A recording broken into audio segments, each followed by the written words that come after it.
নমস্কাৰ স্বাগতম জনাইছো পুনৰ এটি ভিডিঅ'ৰ সৈতে আপোনালোক সকলোকে মোৰ চেনেল বিং ফেশনেবল উইথ হিৰা আজি এটা ড্ৰেপিং ভিডিঅ' আপোনালোকৰ মাজলৈ লৈ আহিছো বহুতে ৰিকুৱেষ্ট কৰি থাকে শাৰী ড্ৰেপিঙৰ ভিডিঅ' দিবৰ কাৰণে আৰু আজি সেই ভিডিঅ'টো আপোনালোকৰ মাজত শ্বেয়াৰ কৰিব বিচাৰিছো কটন শাৰী এখন বেলেগৰ সহায় নোলোৱাকৈ খুব ধুনীয়াকৈ পাৰফেক্টলি কেনেকৈ ড্ৰেপ কৰিব আজি এই ভিডিঅ'টো দেখুওৱা হ'ব গতিকে পলম নকৰি আহকচোন ভিডিঅ'টোলৈ আগবাঢ়ো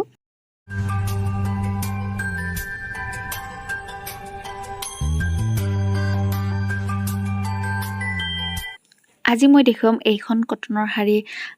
ড্ৰেপ কৰি আৰু প্ৰথমতে মই যেটো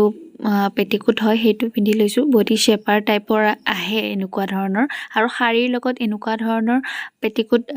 মানে পিন্ধিলে শেপটো খুব ধুনীয়াকৈ আহে শাৰীখনৰ আৰু প্ৰথমতে ফাৰ্স্ট ৰাউণ্ডটো মই তাক কৰিছো যেনেকৈ তাক কৰিছো ঠিক তেনেকুৱাকৈ কৰিব চাব তেতিয়া হলে শাৰীখন খুব ধুনীয়াকৈ পাৰফেক্টলি ড্ৰেপ হ'ব এটো ফাৰ্স্ট ৰাউণ্ডৰ কাৰণে মই ফেব্ৰিকখিনি এনেকৈ ভিতৰ ফালে সোমাই দিছো তাৰ পাছত এটা ৰাউণ্ড কমপ্লিট কৰিবৰ কাৰণে এপাক ঘূৰি লৈ তাৰ পাছত সমানে মই এক্সট্ৰা ফেব্ৰিকখিনি ভিতৰ ফালে তেনেকৈ সোমাই দিছো আৰু এটা ৰাউণ্ড পুৰা কমপ্লিট হৈ গল এতিয়া মই ফাৰ্স্ট দিবলৈ ষ্টাৰ্ট কৰিম লেফট সাইডৰ পৰা জোখটা লৈ ফাৰ্স্ট প্লিটটো মই বনাম দেখুৱা ধৰণে অকনমান ডাঙৰকৈ ফাৰ্স্ট প্লিটটো বনোৱা লম এয়া বনোৱা হৈ গল ফাৰ্স্ট প্লিটটো এতিয়া মই ফাৰ্স্ট প্লিটটো খুব ধুনীয়াকৈ টাক কৰি লম এটো হৈছে ফাৰ্স্ট স্টেপ প্লিটছ বনোৱাৰ যেহেতু মই স্যান্ডেলজৰ আগতেই পিন্ধি লৈছিলো আৰু এতিয়া মই খুলি লম আকৌ লাষ্টত পিটিম এতিয়া ফাৰ্স্ট প্লিটটো এনেকৈ হালি লৈ তলৰ ফালৰ পৰা উঠাই লম যেনেকুৱাকৈ দেখুৱাইছো ঠিক তেনেকুৱাকৈ উঠাই লব আৰু এতিয়া মই তল ফালৰ পৰা প্লিট বিলাক বনাবলৈ ষ্টাৰ্ট কৰিম ঠিক যেনেকুৱাকৈ দেখুৱাইছো খুব ইজি হয় অকনমান হালি লব লৈ তেনেকুৱা যদি বহুত বেছি হেলদি হয় আপুনি তেনেহলে বহি লব পাৰিব বহি লৈও তেনেকুৱাকৈ প্লেট কিটা বনাবলৈ সহজ হয় মই ঠিক এনেকুৱাকৈ হালি লৈ প্লেট কিটা বনাবলৈ ষ্টাৰ্ট কৰিছো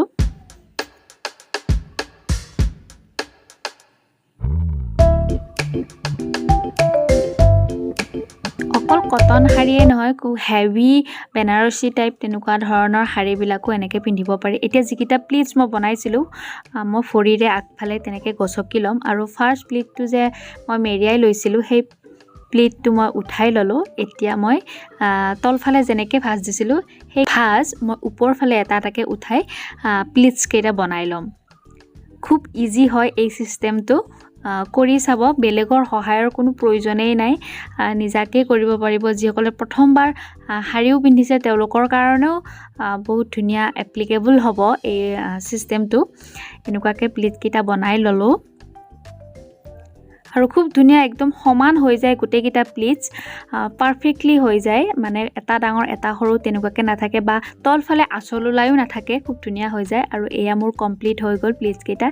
এতিয়া মই অকনমান সেপাৰেট ইটোৰ ওপৰত হিটো নাৰাখো মানে প্লিটছ কেইটা এটাৰ ওপৰত এটা নাৰাখো অকনমান গেপ ৰাখি মই প্লিট কেইটা এৰেঞ্জ কৰি লম আৰু এয়া মোৰ এৰেঞ্জ কৰা কমপ্লিট হৈ গল অকনমান ওপৰ ফালে দাঙি জোকাৰি দিছো যাতে সমান হৈ যায় আৰু এতিয়া মই লাষ্টত মই স্যান্ডেলজোৰ পিন্ধি ললো আৰু এতিয়া মই যিকিটা প্লিটছ বনালো এইখিনি খুব ধুনীয়াকৈ টাক কৰি লম নাভিৰ ফ্ৰণ্টত বা অকনমান ৰাইট সাইডে কৰিলেও কথা নাই আৰু যিখিনি এক্সট্ৰা ফেব্ৰিক ৰৈ যায় সেইখিনি অকনমান টানি আনি ৰাইট সাইডে